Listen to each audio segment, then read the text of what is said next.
Today we have a reaction put forward by Cant on the horror channel, and it simply just says, "My 50 cal exploded." Apparently this is going to be quite bad. It's from somebody called Kentucky Ballistics, so if you like this video that we're watching, then go and subscribe and watch their channel. Right, let's check it out.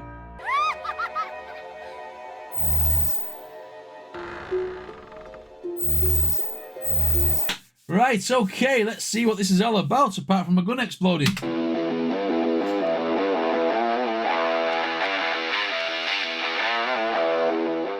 What's up, everybody? My name is Scott, and I'm going to tell you about how my 50 cal exploded, and I almost bit the dust about 2 weeks ago. Oh, shit!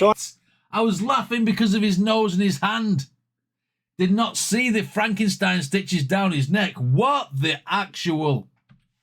Cal exploded, and I almost bit the dust about 2 weeks ago. Wow. So I know a lot of you are probably wanting me to explain my injuries, and I'm going to do that, but I think it's best we start from the beginning. I know some of you are going to try to skip around in this video. I highly recommend you stay tuned and listen to all of this. Wow. But for those who are going to skip around, let me clear something up first. This was not the Barrett that we tortured tested, and this was a complete freak accident. There's nothing that I did to have caused this. So April 9th, 2021, we come out here to shoot a fire hydrant with some slap rounds using my Serbu RN50. So we have the Serbu RN50 with the 36-inch long heavy barrel, and we're gonna go ahead and go big or go home and start out with this. This is a 50 BMG slap tracer round. That bullet. That sounded awesome. That just sounded like power, that, didn't it? Why would you be shooting a fire hydrant?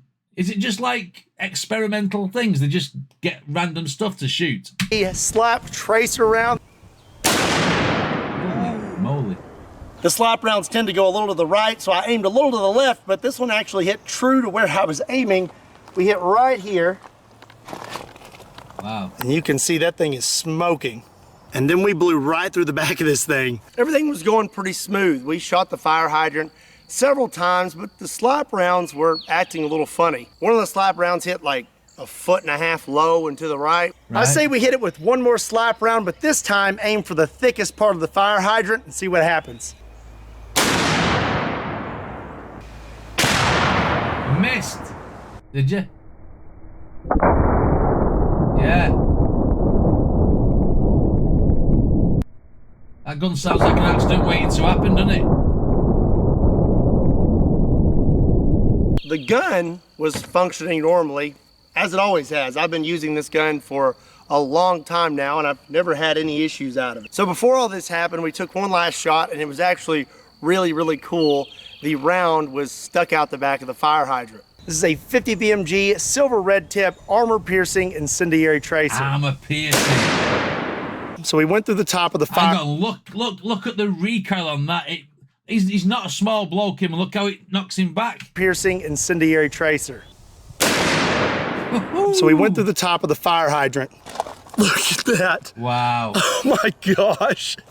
It's just stuck out the back. After that, I decided I was going to take one last shot with a slap round and try to hit the thickest spot on the fire hydrant. So before I loaded my last slap round, I know that there was no barrel obstruction because I literally found the round in the fire hydrant. But this last round that I loaded into my Serbu RN50 was a very, very hot round, and I had no idea. And there's really no way for me to have ever known that this round was as hot as it was.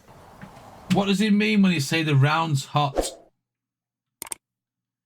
Like, is it like a lot of gunpowder in it, or is it like a powerful bullet? Let me know in the comments what that means, that the round's hot. For me to have ever known that this round was as hot as it was.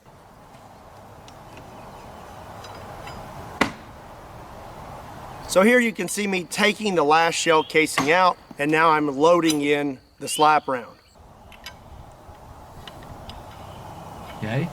Extra gunpowder. Thanks, lad. I screw the cap on all the way. Firing pin. And the gun closes completely, and everything is functioning as normal. And one thing is something someone may mention is maybe I didn't screw the cap on all the way. Well, you can clearly see the cap is screwed on all the way, and this gun actually will not close if the cap is not screwed on all the way. Right, okay. So everything was functioning good on the gun. What I didn't know was the slap round that I put inside it was extra hot, and I had no idea. And there's really no way for me to have ever known. These rounds are extremely rare, and they're very old. They're like $100 a piece. These aren't manufactured anymore, and really there's no way you can really... $100 for one bullet. $100 for one bullet. $100 a piece. These aren't manufactured anymore, and really there's no way you can really know what's happened to them over time as they've passed hand to hand. I was under the impression that these were genuine military surplus rounds and hadn't been tampered with. So now I'm gonna actually show you what happened. Wow. Okay. It's not graphic. All the graphic stuff happened after the fact, and I'm gonna tell you all about that, but I am gonna show you what happened just so you can see what happened to me that day.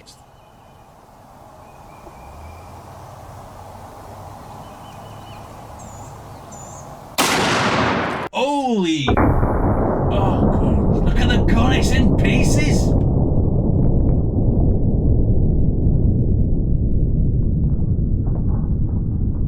So when I pulled the trigger... Holy shit! Let's see that again in an instant replay. That was... He said it's not graphic, but watch the gun, it just... Jesus Christ.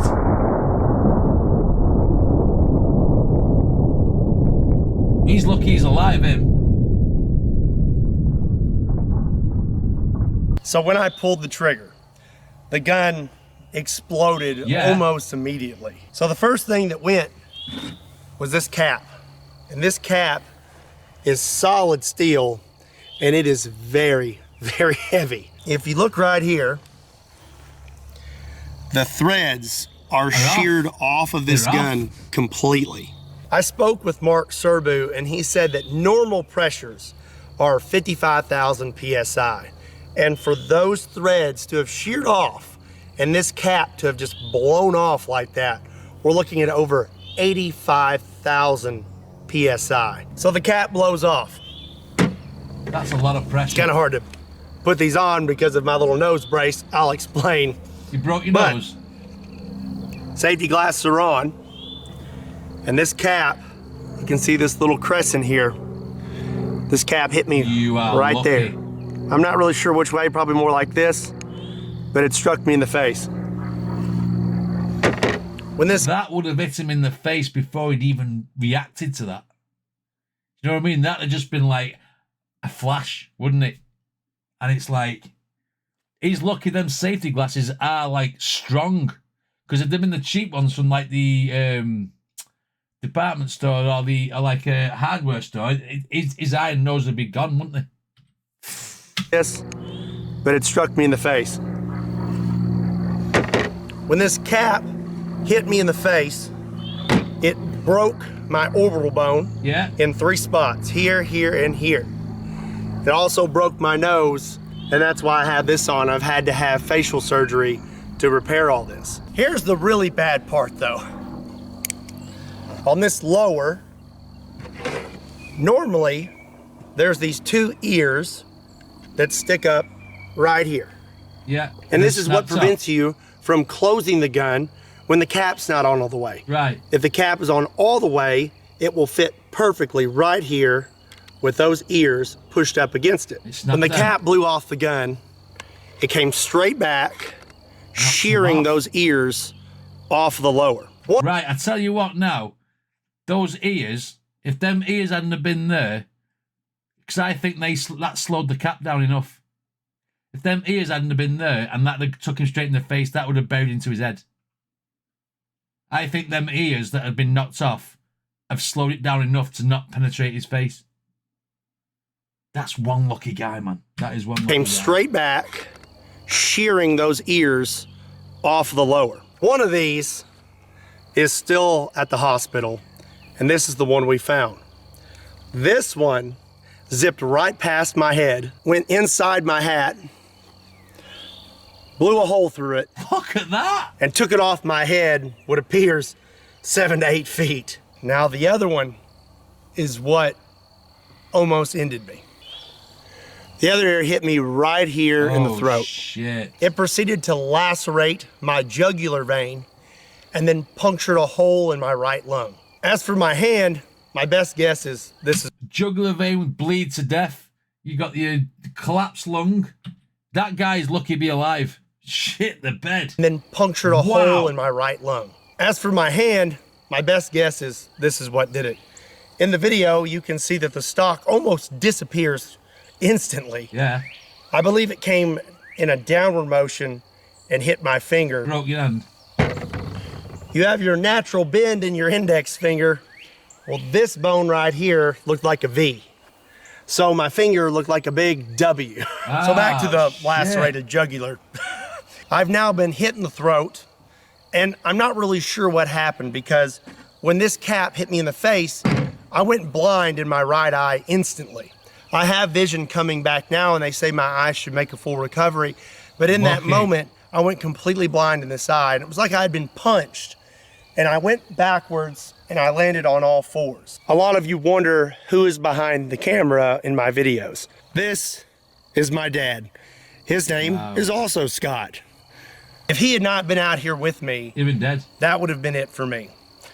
He come running up and he let me know of my injuries because I was still in a daze. I've just been punched in the face by a big metal cap. And he let me know real quick that there was a hole in my neck and I was losing a lot of blood really fast.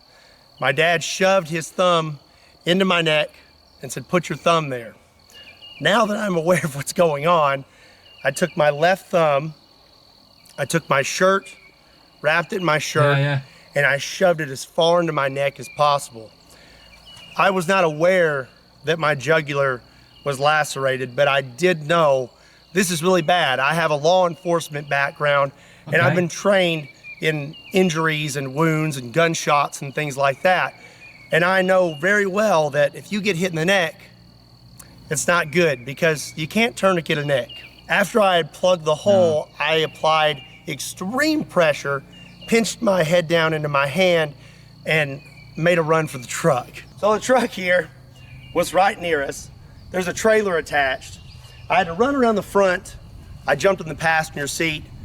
Dad jumped in, and we took off. And this all happened in a matter of seconds. I would say under a minute.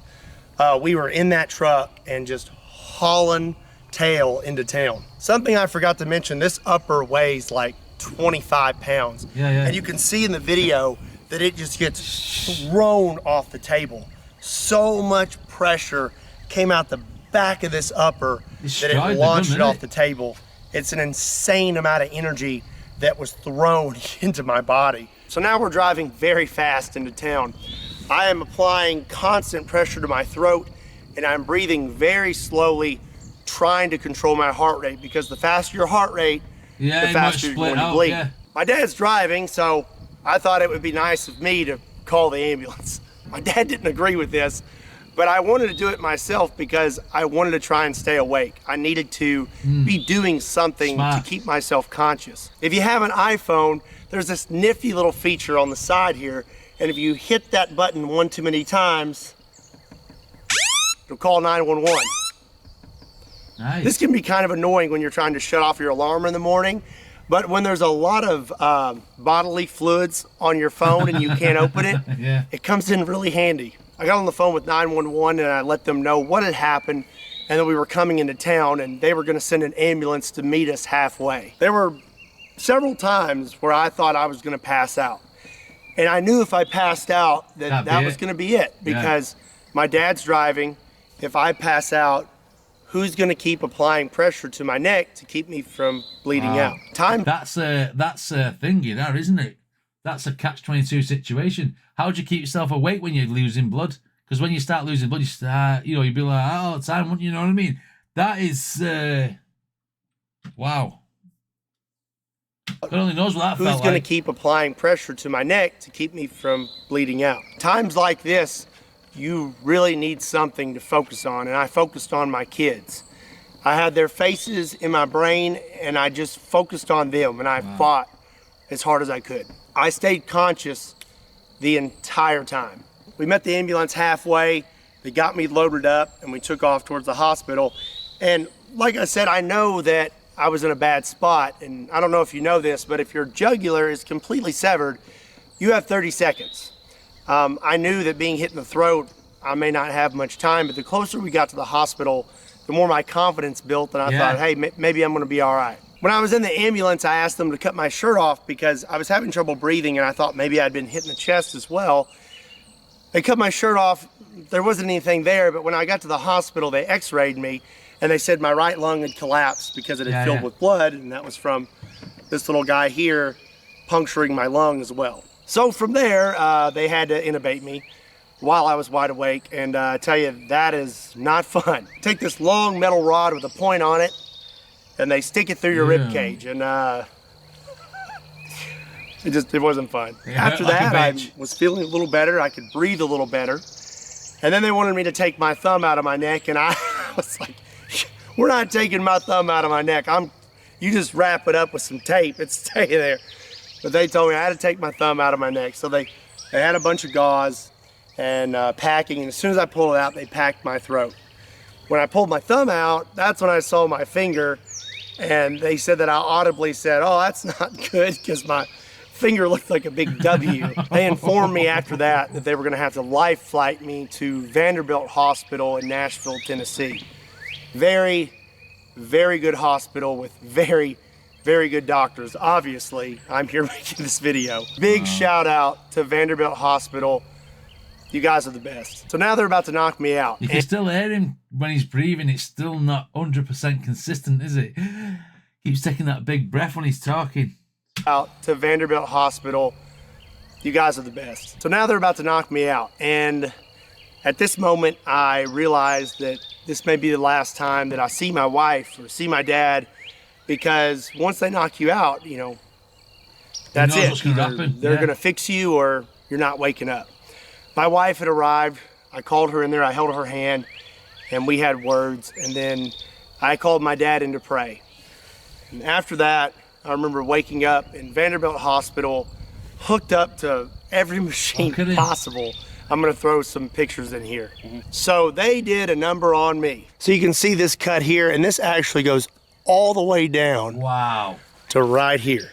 To repair my jugular and my lung, they had to open up my chest completely. They cut me completely open, just like open heart surgery. They told me a guy my size should hold 6 to 8 units of blood, and total, from all the blood I lost from the initial injury and the surgeries, they had to give me 5 units. There was also a completely full blood.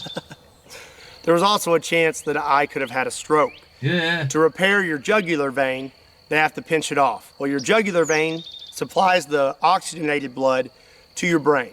So they can only pinch it off for so long.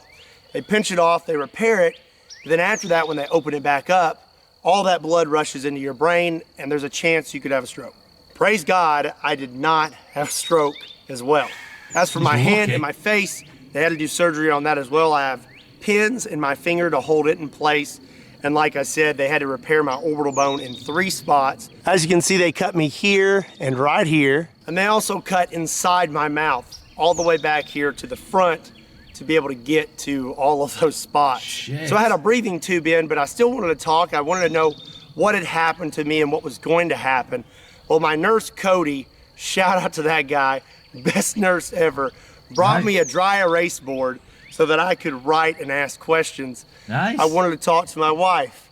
Well, he would call her for me, and then I would write out what I wanted to say, and he would say it over the phone for me, and then I could sit there and talk to my wife. Also, I really wanted a mellow yellow. I was craving it so bad. When I was finally unhooked from everything, I remember sitting in my room, and he peeked his head in. He was like, "Can you eat and drink now?" And I said, "Yeah." And he handed me a mellow yellow. Coolest nurse ever. So for about 2 days, I had tubes coming out of the front of my chest, 1 tube coming out of my right side, and 1 tube coming out from behind my collarbone to drain everything around my lungs. and I had to carry this little vacuum pack with me. They removed those really quick. I'm healing extremely fast. Nice. They kicked me out of trauma within a few days. This happened on April 9th, which is a Friday. I went home the following Saturday. There is a lot more to this story when it comes to my injuries and everything that I had to do to overcome them. Long story short, I shouldn't be standing here. No, you shouldn't. I should be 6 foot under, and if it wasn't for God, I wouldn't be talking to you right now. So I know there's... I think what you meant to say was if it weren't for your dad, your quick thinking with the law enforcement training and medical history and the ambulance meeting you halfway is what really saved your life. 6 foot under, and if it wasn't for God, I wouldn't be talking to you right now. So I know there's one big question that you're all wondering. What's gonna happen to Kentucky Ballistics, and am I gonna keep making videos? And the answer to that is absolutely. I'm not gonna quit doing what I love because of a freak accident. There's nothing that can keep me from continuing on. I love what I do, and I appreciate every single one of you. I am healing at a Wolverine rate. I am healing so fast that really a lot of people have been kind of confused at how fast I'm healing. Wow. That's God, he's healing me quick. And I'm gonna keep making videos, and I cannot wait to get back out here. I have some videos planned, and I think you're gonna like them. It's gonna be some really funny stuff. Also, I know there's gonna be a good bit of you. Look at his merch. I just noticed. Just put a thumb in it. He's got a merch. You know what I mean? He's got a merch line on it. That's clever. It's gonna be some really funny stuff. Also, I know there's gonna be a good bit of you that want to support me while I'm healing, and I really, really appreciate that, but I don't want to do a GoFundMe or anything like that. If you want to help me out, I want you to get something out of it too. So we got some new shirts. The doctors told me that if it wasn't for this thumb, that I would have died. This thumb saved my life, and my wife came up with this saying. She said, just put a thumb in it. And I thought that was the funniest thing ever. So that's what we're going with. We have just put a thumb in it shirts. I think these are awesome. And if you want to support me, there's a link in the description down below. They're available now. Pick you up a shirt and support Kentucky Ballistics. This is not my normal content, and definitely not what you expected me to post this week, but this is something I felt like I needed to let you know. Again, this was a complete freak accident, and there's no way I would have ever known just how hot that round was until it was too late. So like I said, I'm healing really fast, and I'm gonna be back to it as soon as possible. But in the meantime, keep your eyes peeled for some pretty interesting videos I have planned and my update videos. Before I close this video, I just wanna say how much I appreciate every single one of you. Thank you for making what I do possible. And I know that the majority of you are gonna be extremely supportive right now, and I really, really appreciate that. Don't forget, if you wanna pick up a shirt, there's a link in the description down below. And as always, my name is Scott. My name is Scott, and you will most definitely see me next time. Still having a fire, isn't it? It's always allowed to handle.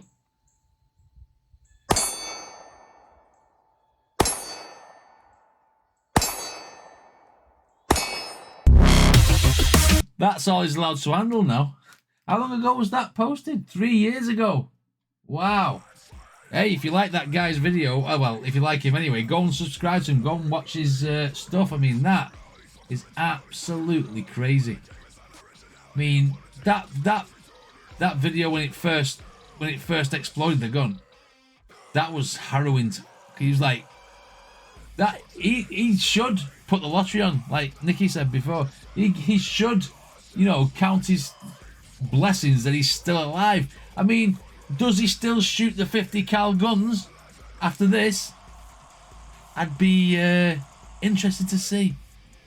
Wow, that is a crazy story. Can you imagine being that person that happened? I mean, the shock of it. I mean, would you feel the pain straight away? I don't think you would. Just the severity of it when you start, you know, oh my God, I couldn't even imagine how that felt. Wow. Wow, so that was a different type of horror story. What did you guys think of this reaction? Let me know in the comments. Don't forget to check out the original video or subscribe to the channel. Anyway, see you next time.